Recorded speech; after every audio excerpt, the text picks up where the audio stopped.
চিন্ময় ব্যাপিতং সর্বং ত্রৈলোক্যং সচরাচরং তৎপদং দর্শিতং যেন তস্मै শ্রী গুরবে নমঃ। শ্রীমৎ স্বামী সেবানন্দ সরস্বতী মহারাজজির চরণে জানাই শতকোটি প্রণাম। গুরু সেবানন্দ সরস্বতী মহারাজজির লেখা থেকে পাঠ।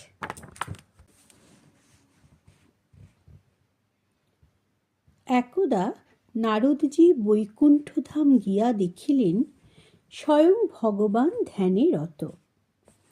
নারদজির প্রশ্ন, হে প্রভু, আপনি কাহার ধ্যান করিতেছেন? উত্তরে ভগবান বলিলেন, ভক্তের ধ্যান করিতেছি। প্রশ্ন, ভক্ত কি আপনার চেয়ে শ্রেষ্ঠ? উত্তর, হ্যাঁ, ভক্তের হৃদয়ে ভগবানের বাস। নারদ কিন্তু বুঝিবার পাত্র নহে। প্রশ্ন, প্রমাণ করিয়া দেখান। উত্তরে ভগবান বলিলেন, পৃথিবীতে সবচাইতে বড় কি? নারদ, কেন পৃথিবী? পৃথিবী কি করিয়া বড় হয়? পৃথিবী তো শেষনাগের মাথার উপর অবস্থিত। তবে তো শেষনাগ বড়। তাই বা কি করিয়া হয়? শেষনাগ তো মহাদেবের গলার হার। তবে তো মহাদেব বড়। তাই বা কি করিয়া হয়? রাবণ তো মহাদেব সহ কৈলাস পর্বত উঠাইয়া লইয়াছিলেন। তবে তো রাবণ। তাই বা কি করিয়া হয়? বালি তো রাবণকে বগলে পুরিয়াছিল। তাহা হইলে বালি তো বড়। তাই বা কি করিয়া হয়? কারণ রামজি তো বালিকে বধ করিয়াছিলেন। শেষে নারদ হার মানে। তবে তো আপনি সবার বড়। ভগবান, আবার তোমার ভুল হইল। কারণ ভক্তের হৃদয়ে আমার বাস, তাই ভক্তই আমার বিচারে সর্বশ্রেষ্ঠ। আমি সদা সর্বদা ভক্তের ধ্যান করি। ভক্তই আমার প্রাণ স্বরূপ।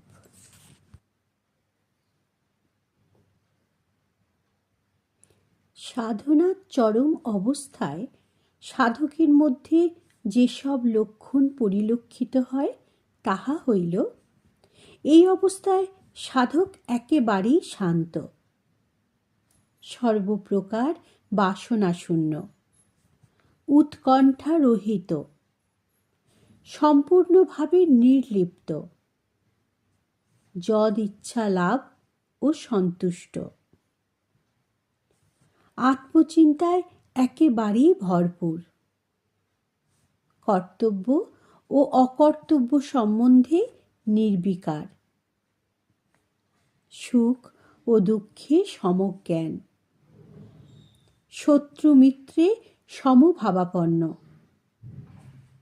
নিন্দা স্তুতিতে বধির, সহ্য শক্তির চরম পরাকাষ্ঠা, জিতেন্দ্রিয় ইত্যাদি।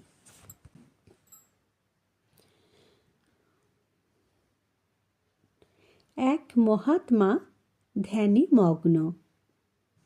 হঠাৎ এক বিল্লি একটি ইঁদুরের পিছনে ছোটে। প্রাণ ভয়ে ইঁদুর মহাত্মার কাপড়ের ভিতর লুকিয়ে পড়ে। পরে মহাত্মা যখন জানতে পারে যে কাপড়ের ভিতর ইঁদুর, তখন তার ভীতির কারণ জেনে তাকে বিড়াল বানিয়ে দেয়।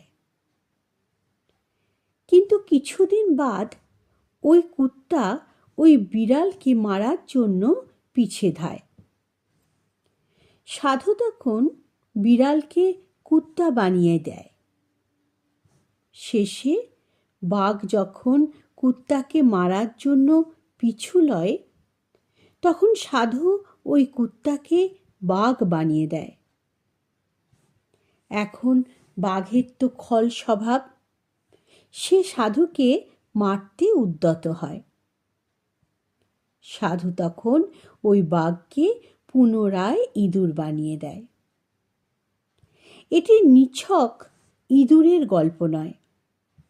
ইহার ভাবার্থ হল, কত নিকৃষ্ট জন্ম পার হয়ে আমরা এমন সুন্দর মানব জন্ম পেলাম, ভগবানের সাধন ভজন করার জন্য। কিন্তু হায়, আমাদের দুর্মতি তা হতে দিল না। সংসারের নানান ভোগ বিলাসে পড়ে আসল তত্ত্ব ভুলেই গেলাম। ফলে পুনরায় মুশিক ভব, আবার ওই নীচকুলে জন্ম। কত জন্ম যে এমনি করে কাটাতে হবে কে জানে। তাই সাবধান, একটু ভেবে কাজ করো।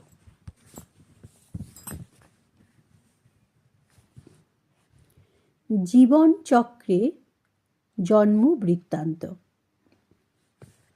জীব পিতার অন্ডকোষে বীজ রূপে অবস্থান করে।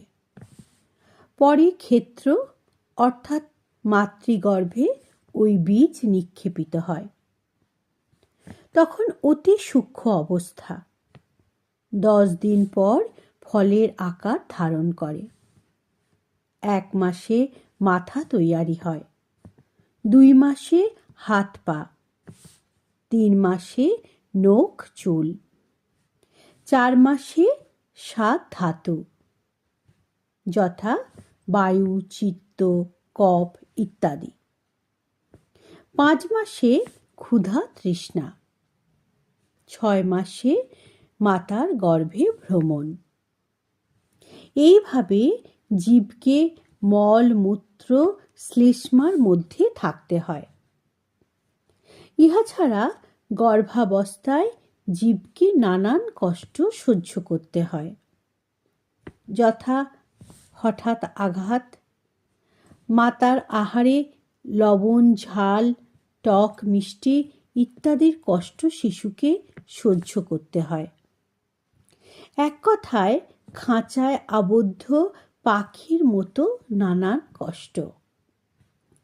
7 মাসে পূর্বজন্মের কথা মনে পড়ে।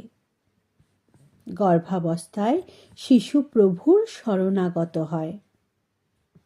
হে প্রভু, আমাকে এই নরক যন্ত্রণা হতে মুক্তি দাও। আমি তোমার নাম গান করব, সেবা করব ইত্যাদি। কিন্তু হায়, প্রসবের পর মায়ার কবলে পড়ে সবই ভুলে যায়। ভগবান তখনও শিশুর সঙ্গে কথাবার্তা বলেন। দেখবে শিশু আপন মনে হাসে, কখনো বা ঠোঁট ফুলিয়ে কাঁদে। মায়েরা বলেন খেলা করছে, খেলা করছে ইত্যাদি। ভগবান বলেন, কি কথা দিয়ে এলি, মায়ায় পড়ে সব ভুলে গেলি।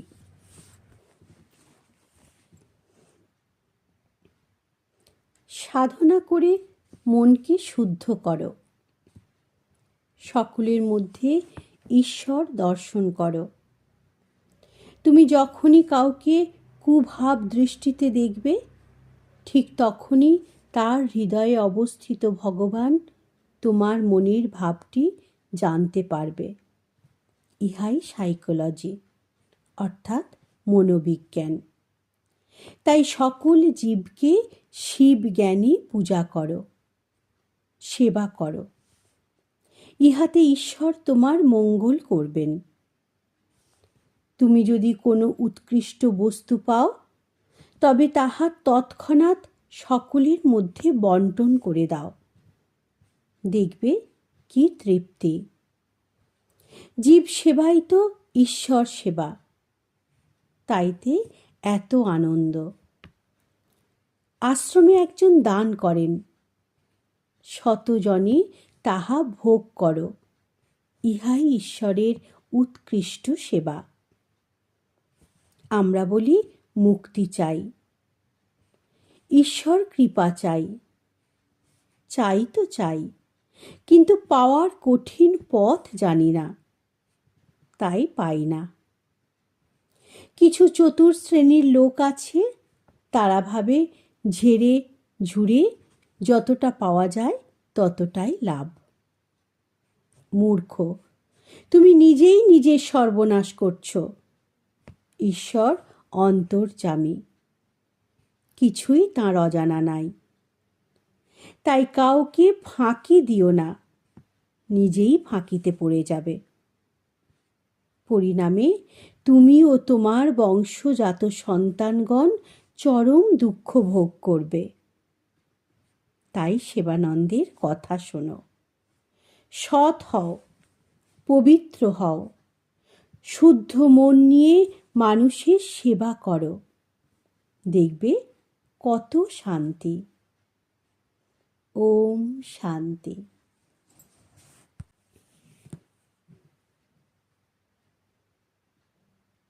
নমস্কার। প্রার্থনা করি সকলে ভালো থাকুন, সুস্থ থাকুন। আর আমার এই প্রচেষ্টায় যদি কোনো ত্রুটি থাকে বা উচ্চারণে ভুল থাকে, তবে আপনারা নিজ গুণে মার্জনা করে দেবেন। আর এই পাঠ অন্যান্য ভক্তদের কাছে শেয়ার করে দেবেন, যাতে তারাও পূর্ণার্জনের পথে এগিয়ে যেতে পারেন। জয় গুরু।